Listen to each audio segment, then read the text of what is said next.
Make sure you subscribe to JerCrispy. What's up, y'all? What's up, y'all? It's your host of the most, that's the most, JerCrispy. Welcome back to another video. Today, what I got y'all is poor versus privileged rappers. Man, make sure you like, comment, subscribe, follow our social media. It's gonna pop up on the screen. We're on the road to 300. Let's see how this goes. Why the fuck Drake on my screen? Man, fuck Drake.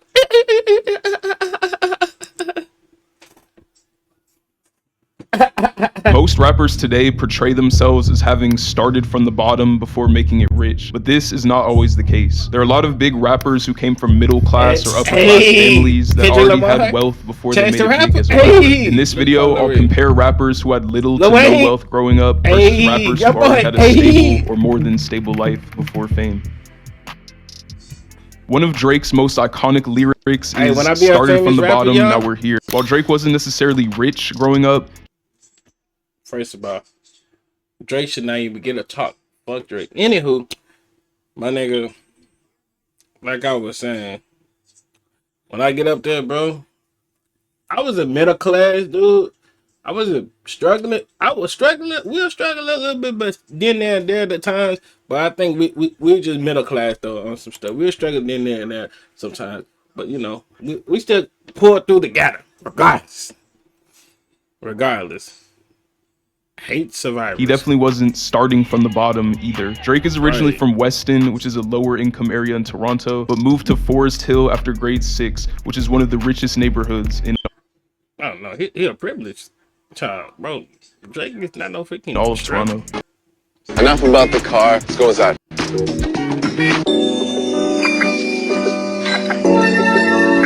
Hey, Bubby. Yeah, I made this table. At 15, Drake was introduced to a high school friend's father who was an acting agent. He found Drake a role on the Canadian teen drama series Degrassi, The Next Generation, where Drake played one of the main characters, Jimmy Brooks. He earned around $50,000 a year playing this role, which is a fair sum of money for a young teen. Drake's mom was very sick during his acting career, so he had to use his own earnings to help take care of her and pay bills. Drake was basically just rich enough to be the poorest one in the richest neighborhood. Perfectly. I was just rich enough to be the poorest nigga on the block. Yeah. His parents were just rich enough to get him out of the hood, but not rich enough to be like affluent. They're just the poorest guy They're on a just better the block. poorest guy on a better block. Nigga, I don't believe that shit. Kendrick Lamar. Drake's rival, Kendrick Lamar, had a very different upbringing. Kendrick was born and raised in Compton, California, a city with one of the highest crime rates in America. His parents moved to Compton to escape their violent gang environment in Chicago. Kendrick still grew up around heavy gang violence and says he witnessed his first murder at the age of 5. He stated, "It was outside my apartment unit. A guy was out there serving his narcotics and somebody rolled up with a shotgun and blew his chest out. Admittedly, it done something to me right then and there. It let me know that this is not only something that I'm looking at, but it's something that maybe I have to get used to." He was introduced firsthand to police brutality after experiencing the first day of the 1992 Los Angeles riots. Kendrick and his family lived in Section 8 housing, a federal program that helps low-income families pay for housing in the private market. They were reliant on welfare and food stamps to get by, and even experienced homelessness. At age 8, Kendrick lived in a hotel for 6 months with his family after they were kicked out of their small apartment when it was sold. During 10th grade, Kendrick was enrolled in summer school, which he dreaded because it forced him to be embroiled in a gang war. Despite his efforts to avoid them, he soon became heavily involved with Compton's hedonistic gang culture, which led to numerous health scares and encounters with the police. He had been beaten down in front of his mother, shot at, and even bloodied from being in the ER with one of his friends who got killed. Instead of letting all the violence around completely consume him, Kendrick detailed his experiences through music, starting as a teenager in high school.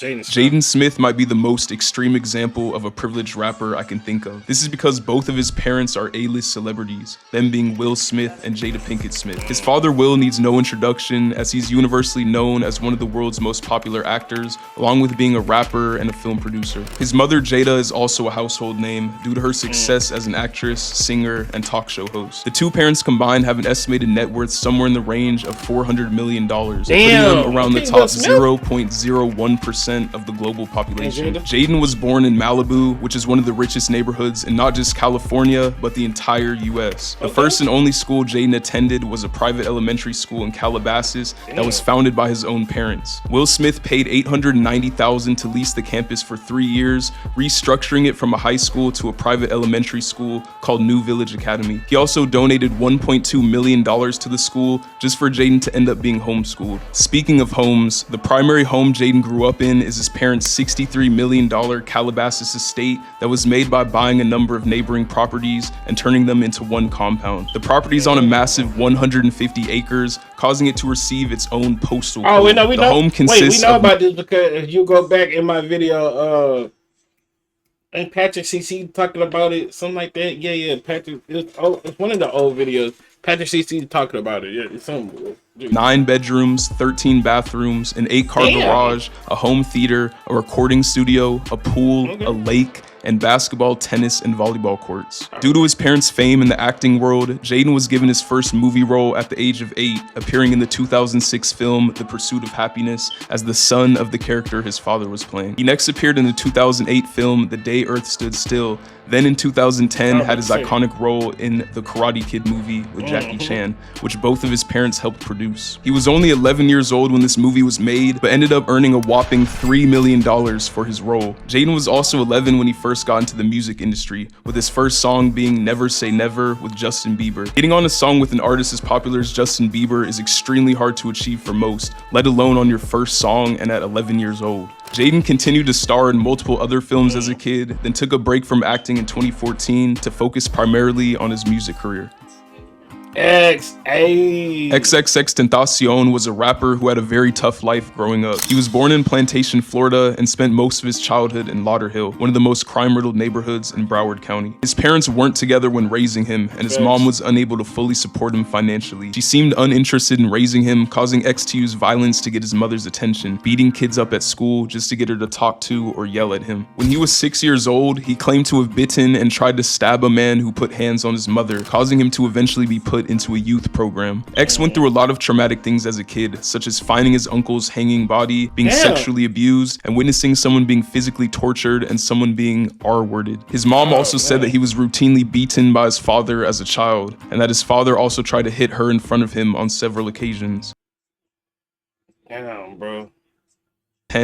And stayed locked up for 9 years. Due to his mother struggling financially, he spent much of his childhood moving from home to home and credits his grandmother for raising him. X's violent tendencies never faded as he was expelled from middle school for fighting and had many run-ins with the law as a juvenile. He dropped out of school in 10th grade, and by the time he was 17, he had already been charged with possession of a firearm, armed robbery, resisting arrest, and Xanax possession. Luckily, he eventually decided to channel all his pain and sorrow into music that was real and resonated with millions.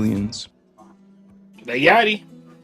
Lil Yachty doesn't look like he'd be someone who came from the struggle, and that's because he isn't. He was born in Mableton, Georgia, and raised in a middle-class suburban environment. He comes from a family with a history of artistic and creative privilege, with his father and grandfather both being well-known photojournalists. Yachty's dad was actually involved in the rap scene way before he was, as he was a tour photographer who worked with the likes of Outkast, Lil Jon, Dead Prez, and also George Lopez. Yachty's grandpa worked with some even more impressive names, such as Muhammad Ali and Nelson Mandela. These two's love for art trickled down to Yachty, who obviously ended up becoming an artist musically. Yachty actually went to Alabama State University, but quickly dropped out to pursue his musical career, which was clearly a great decision.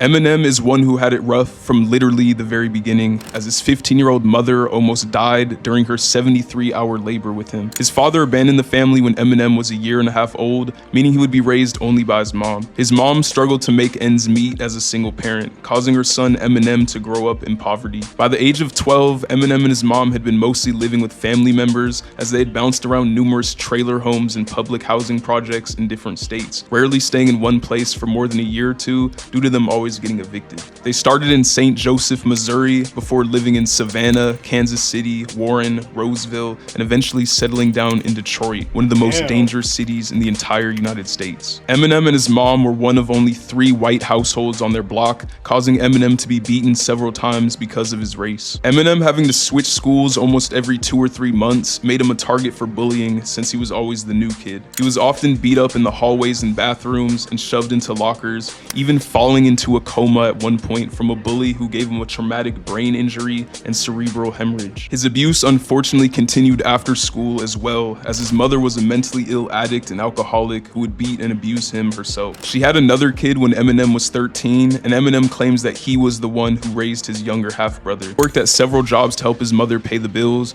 but he said she would often throw him out of the house anyway, even after taking most of his paycheck. After spending 3 years in 9th grade due to poor grades and frequent absences, 17-year-old Eminem dropped out of Lincoln High School. He had begun rapping 3 years prior, but it was at this point that he formed his first rap group and really took rapping seriously. Eminem has had a long history of beef with the father of the next artist, Coi Leray. Damn.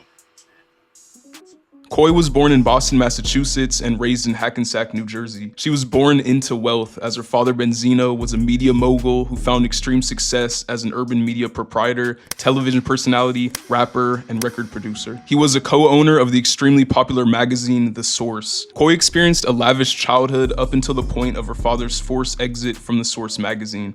Coi was 9 years old at the time and began living with her mom, who was at a completely different income level to Coi's father Benzino. Coi would still fly to her father every Christmas, summer, spring, and birthday, but when she was with her mom, things weren't all nice and sweet. Her family's lifestyle completely changed as they had to adjust to a new normal, even relying on food stamps at one point. Coi started making music at age 14, being inspired by her father, but she stopped not long after. By age 16, she'd already worked a few basic jobs and decided to drop out of high school after making good money in sales, earning up to $1,300 every Friday. She still had a hunger for more though, and wanted to get back to the lifestyle she had before her parents were divorced. This is what caused her to work on music again and take it seriously, which ended up working out, as she's now estimated to be worth over double that of her father.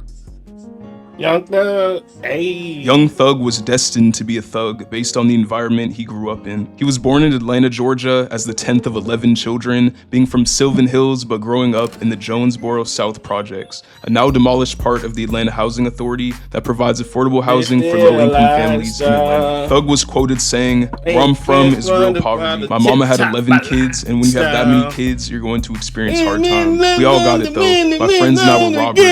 We were oh, they with the public with the purple. badass kids that took everything we wanted." One of Thug's brothers was put in jail for murder, and another was shot dead when Thug was in elementary school. Thug said he was in the streets at 8 or 9 years old, going to school just so his parents would keep buying him clothes. But when he got out, he did whatever he wanted, like fighting and things of that nature. Thug's classroom antics turned physical as he got kicked out of middle school for breaking his teacher's arm, spending the next 4 years in a harsh juvenile detention program. His antics would continue as in 8th grade he got expelled from his middle school for punching a teacher in the face. He said he had his first child at 14 or 15 and would rob and steal to survive while he was poor. Now that he has made it big time, he made it a point to give back to those in situations similar to the one he was in, stating, "I remember not having anything, so I want to always stay involved. Whenever I go back to my side of town, Cleveland Avenue, I know I have to bring money because there will be friends or cousins or people I knew from 6th grade who are going to ask me for money. My fiance always says I look like Santa Claus because I'm just giving everyone something." Who is this? Another rapper from Atlanta that came from a much better position than Young Thug is Destroy Lonely. Lonely was quoted saying, "When I was younger, my life wasn't too hard, it wasn't too bad." Lone's father was a successful rapper signed to Ludacris's Disturbing the Peace label. Lone didn't actually live with his dad, but he still lived in a big house in what looks like a nice suburban neighborhood. My shots are not up to date. Cavities need to be filled. Teeth supposed to be getting braces in July. And all that good jizz. In 6th grade, he moved to the south side of Atlanta, Georgia to live with his grandmother who, quote, lived in the hills. Here, he would be homeschooled by his grandma, who used to be a teacher. When he was 12, he started on his first passion, which was content creation. Minecraft, Call of Duty, Happy Wheels, Daisy, a whole bunch of different stuff. It's just gonna be a gaming channel in general. I'm on the YouTube come up. Just wait till I get as famous as Tobuscus. He then started live streaming gaming a couple years later. I can't do this by myself. What a bad teammate you are. This is why I don't mess with y'all. I play by myself. I'm dead now. He returned back to public schooling in 9th grade, and it was actually here where he would begin his music journey, making his first songs at 14 in a recording studio at his school. Damn, what's my school? ASAP Rocky had a very rocky upbringing. He was born in the Harlem neighborhood of Manhattan, New York, growing up on 116th and Morningside, a neighborhood described as being full of crack zombies back in the 1980s. He moved to Harrisburg, Pennsylvania at age 8 and lived there for 3 years before moving back and forth between New York and Pennsylvania. When Rocky was 12, his father was arrested and sent to prison for selling narcotics. A year later, tragedy struck again when Rocky's older brother was killed in Harlem. At this point, Rocky and his mom and sister were bouncing around different homeless shelters during his teenage years. He recalls his school friends asked him to come over after class, but he always had an excuse because he was too ashamed to let anyone know that he was living in a shelter. At age 13, Rocky started dealing drugs like his father in order to pay the bills. He started by selling weed, but by age 14 or 15 was selling crack in the Bronx. Luckily, Rocky staying in the Bronx gave him the connections to eventually join ASAP, a collective whose acronym spelled out fully explains Rocky's mindset: always strive and prosper. Oh crap! Okay, that was understand me. Chance the Rapper had a high chance of success from the very beginning, with both of his parents being successful working in politics. His mother worked for the Illinois Attorney General, and his father was a political aide to Chicago Mayor Harold Washington and then Senator Barack Obama. Chance had a comfortable life growing up in the middle-class neighborhood of West Chatham on Chicago's South Side. He first got to meet Obama when he was 9, and by the time he was 13 or 14, told him about his aspirations to be a rapper, which Obama responded to with word. For high school, Chance attended the selective enrollment Jones College Prep, where he was a member of the Jewish Student Union. His family planned on moving to Washington, D.C. because his father was working on Obama's campaign, but those plans eventually fell through. His dad ended up working in the first term of President Obama's administration in the Department of Labor. Chance's parents hoped he would follow them into politics, and his college prep teachers ridiculed his aspirations to become a rapper, but he wasn't going to let anyone stop him from doing the job he knew he wanted to do since he was 7. Hey, young boy. When Young Boy was a young boy, he did not have an easy childhood whatsoever. He was born in Baton Rouge, Louisiana, which is always ranked as one of the least safe cities in the entire country. When he was a toddler, you act like a donkey.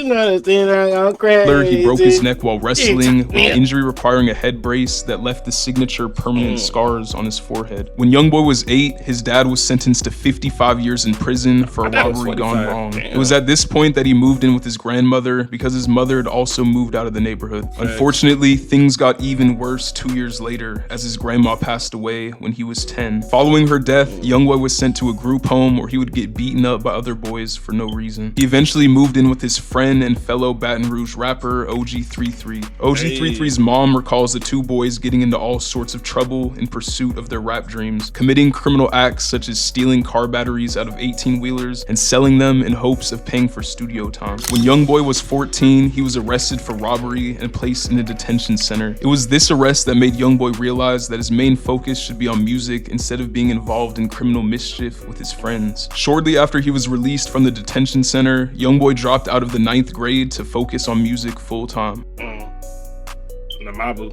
Lil Mabu is a drill rapper who raps about guns, drugs, and violence, but his lavish life growing up was a far cry from the violence and crime he raps about. He was born and raised in Manhattan, New York, which is one of the most expensive places to live in the entire US. He grew up in a 3,327 square foot condo, 5 bedrooms and 5 bathrooms on the Upper East Side. His family also owned a 6,182 square foot mansion in Watermill, which they could escape to on weekends or during school breaks. The two properties combined are worth close to $12 million. The Buckley School, which is where Mabu went to middle school, costs $55,500 per year in tuition, which is nearly the average American salary. The prep high school he went to, called the Collegiate School, costs $60,000 a year and has schooled generations of the Vanderbilt and Kennedy families.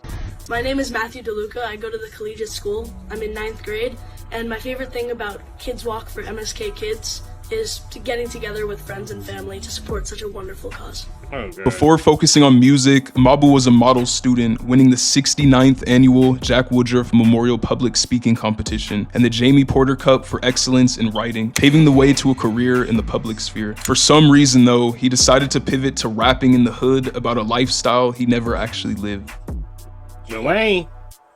Another Lil artist who, unlike Mabu, had it rough as a kid is Lil Wayne. Wayne was born in New Orleans, Louisiana, and grew up in the impoverished Holly Grove neighborhood. Holly Grove is a high-crime, low-income area where resources are scarce and opportunities are limited. Lil Wayne's parents divorced when he was 2, and his father permanently abandoned the family. The separation brought not only emotional but financial challenges as well. His mother worked long hours to support the family, which often left Wayne to fend for himself. This meant he had to grow up quickly and take on responsibilities at a very young age. Wayne said he started struggling with mental health when he was 10 amidst the overwhelming pressures and challenges he faced. By age 12, Wayne had already signed to Birdman's Cash Money Records, but his mother told him that he would have to end his rap-related associations because she was concerned about his safety and well-being. Hearing his mom tell him he couldn't rap anymore and follow his dreams led to him shooting himself in the chest in an attempted suicide. After shooting himself, Wayne was able to call the police, but when they arrived, he recalls them sweeping through the house and proclaiming that they found a gun and drugs. He said an off-duty officer named Robert Hubler was the only person who acknowledged him and then picked him up off the floor and took him to the hospital in a police car instead of waiting for an ambulance to arrive. Lil Wayne credits Hubler for saving his life. Wayne's mom eventually allowed him to continue pursuing his passion for music, recognizing his talent and dedication. Wayne was always an honor student in school, but chose to drop out at age 14 to fully pursue his music career. A later lyric... No. This is Cap. Lil Wayne said his mama. He said he can't go to school no more because he used to bring a gun to school and stuff like that. It was on the interview. Somebody asked him that. He didn't finish school. He had got a GED and all that. So yeah. Somebody asked him that on the interview. Dead ass. Of his that perfectly sums up his road from poverty to wealth is this. I bought me a double R, cause I went from rags to riches.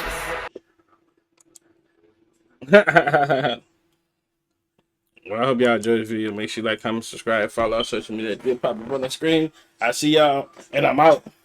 We're on the road to what? What we on the road to? 300. 300.